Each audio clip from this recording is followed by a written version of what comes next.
I built that company with my own two hands. And my father handed the keys to a stranger while I was sitting in a hospital waiting room, praying he'd survive surgery. Let me say that one more time so it lands the way it's supposed to. My father used the medical power of attorney I gave him to protect him, to dissolve the company I spent 6 years building. And he did it while I was 30 feet down the hall, holding a paper cup of cold coffee, waiting to hear if he was going to be okay. My name is Cassidy Mercer. I'm 32 years old. I live in Asheville, North Carolina. And this is the story of how I lost everything in a single afternoon, and how my business partner, Jolene, had already been 2 steps ahead of my father for nearly a year. I need to take you back to when this whole thing started, because it didn't start the day my father went into surgery. It started the day I told him I wasn't selling. 6 years ago, I launched Bramble & Q-Crows, a small batch skincare line out of my apartment on the east side of Asheville. I was 26, fresh off a marketing job I'd quit because my boss kept referring to my ideas as cute. I had $400, a secondhand mixer, a notebook full of formulas, and a best friend named Jolene Ashby who believed in the idea before I believed in it myself. Jolene came on as my operations partner 18 months in. She handled logistics, vendor contracts, and the kind of spreadsheet work that makes my eyes cross. I handled product development, branding, and the customer side. We split everything 50-50. It worked because we trusted each other. By year 4, Bramble & Co. was pulling in just over $800,000 in annual revenue. We had a retail partnership with 3 regional boutique chains, a subscription box following that had grown to nearly 12,000 members, and an offer on the table from a wellness brand out of Denver that wanted to acquire us for a number I still can't say out loud without feeling dizzy. I turned it down. Jolene supported me. She said, "Your instinct built this. I trust your instinct." And that was that. My father did not agree. I should tell you about my father, Gerald Mercer. He's 61 years old, a retired insurance broker from Hendersonville, and a man who has never once in my entire life said the words, "I was wrong." He is the kind of man who reads one article about something and considers himself an expert. He golfs with men who wear their opinions like badges. And ever since my mother passed 7 years ago, he has treated me less like a daughter and more like a decision he gets final say over. When Mom died, he said to me at the reception, "You're the one I've got left. Don't go disappearing on me." And I heard it as love. I really did. I drove to Hendersonville every other Sunday. I called him every Thursday.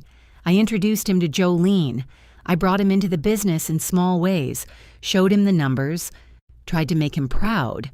But somewhere along the way, proud became possessive. His involvement crept in like a slow fog. He started showing up to meetings he wasn't invited to. He started referring to Bramble & Company as our little operation to his golf friends.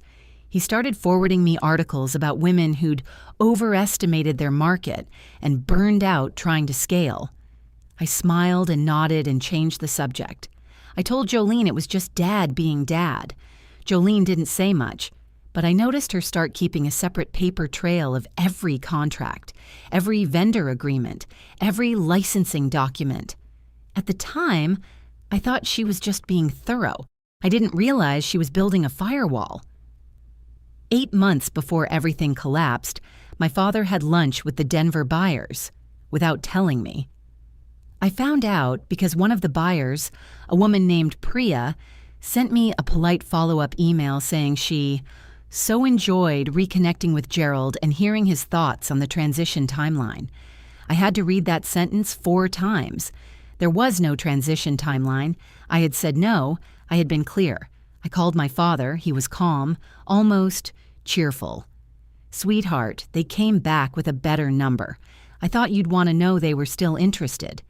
"Dad, I already told them no. Why were you speaking on my behalf?" "Because you're leaving money on the table.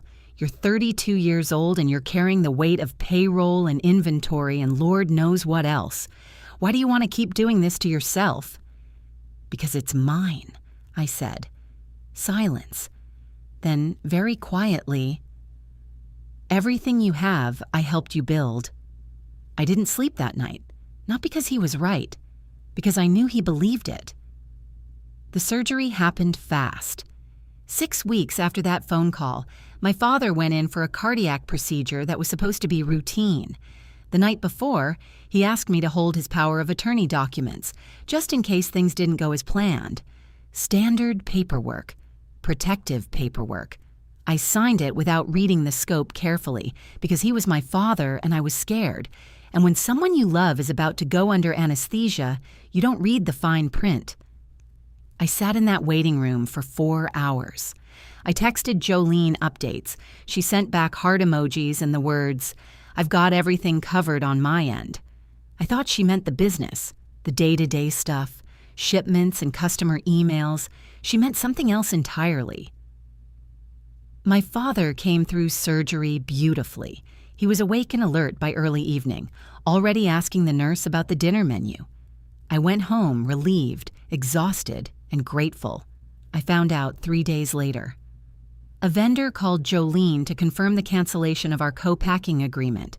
Jolene called me immediately. She was calm, which scared me more than if she'd been upset. "Cass, I need you to come in. Don't check your email until you get here." I drove to our Asheville studio in 15 minutes. Jolene had printed everything out and laid it on the table like a case file. My father had contacted Priya's team in Denver the day of his surgery, just hours before he went in. He had used the power of attorney, my signature, to authorize preliminary dissolution of Bramble & Company's LLC status, terminate our co-packing contract, and signal to the Denver buyers that the acquisition was back on the table. He had signed documents using my name. He had done it all that while I was parking my car at the hospital. I sat down on the studio floor. Not a chair. The floor. Jolene sat down next to me without saying a word. We stayed like that for a while. Then she said, "Okay, now let me show you what I did." Jolene had started building a contingency 9 months earlier, not because she was certain my father would do something like this, but because she'd watched him closely and she knew what that particular kind of love looked like, the kind that doesn't know where it ends and you begin. She had quietly transferred all master licensing agreements into a separate holding entity she and I co-owned, one my father had no visibility into. She had backed up every customer record, every formula document, every supplier contract into an off-site system under a different login. She had documented every instance of my father's unsanctioned contact with vendors and investors, with dates and email threads. The LLC my father dissolved was a shell, a clean legal shell with nothing of real value inside it. Bramble and Cusso, the actual company, the formulas, the customer base, the brand, the relationships, was intact, untouched, hidden in plain sight.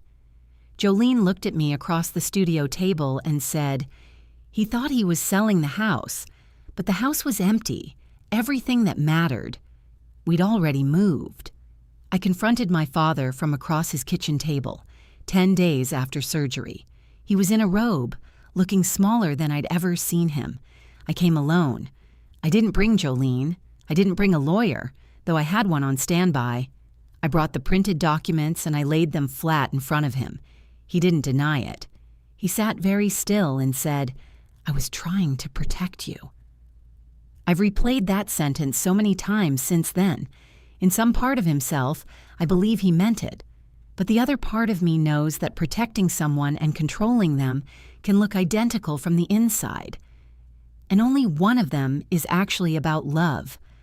I told him what he had done was a form of fraud, that if Jolene and I chose to pursue it legally, we could, that I hoped we wouldn't have to, but I needed him to understand, completely and without softening, that what he took from me in those hours wasn't paperwork.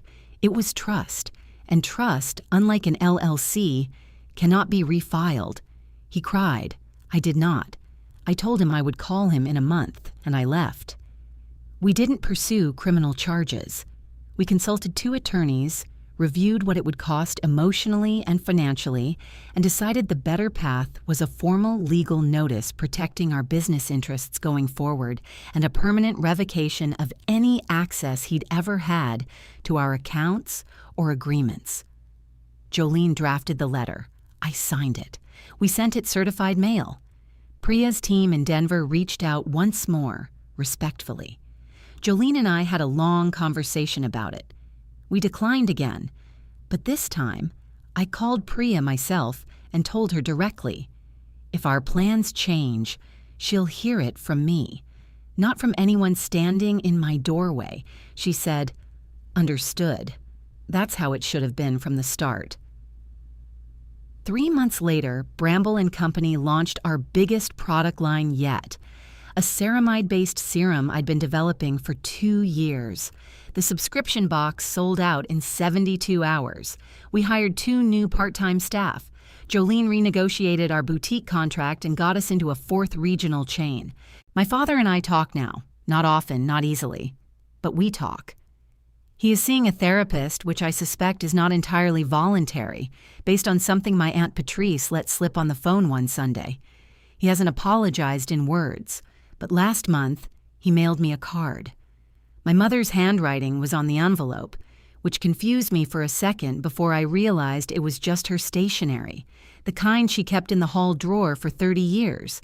Inside the card, in his handwriting, I think your mother would have loved what you built. That's it. No signature. No return address on the envelope, even though I obviously know where he lives. I put the card on the windowsill in the studio. Jolene saw it and raised an eyebrow. Is that what it looks like? I said, I think so. She nodded slowly. That was enough. I want to say something directly before I go. If you are someone who has been loved by a person who can't tell the difference between protecting you and owning you, I need you to hear me. You are not ungrateful for protecting your own work. You are not a bad daughter for keeping things private. You are not selfish for refusing to let someone else's fear become a ceiling on your life. My father lost his wife, and somewhere in that grief, he decided I was the replacement anchor, something to hold so he didn't drift. I understand that. I have compassion for that. But compassion doesn't mean you hand someone the keys to everything you've built and hope they won't use them wrong. Sometimes love means keeping a separate set of keys and never apologizing for it. Find your Jolene, and if you can't find her yet, be your own Jolene. Document everything. Build the backup plan, not out of suspicion, out of respect for yourself. My name is Cassidy Mercer. I'm 32 years old. I live in Asheville, North Carolina.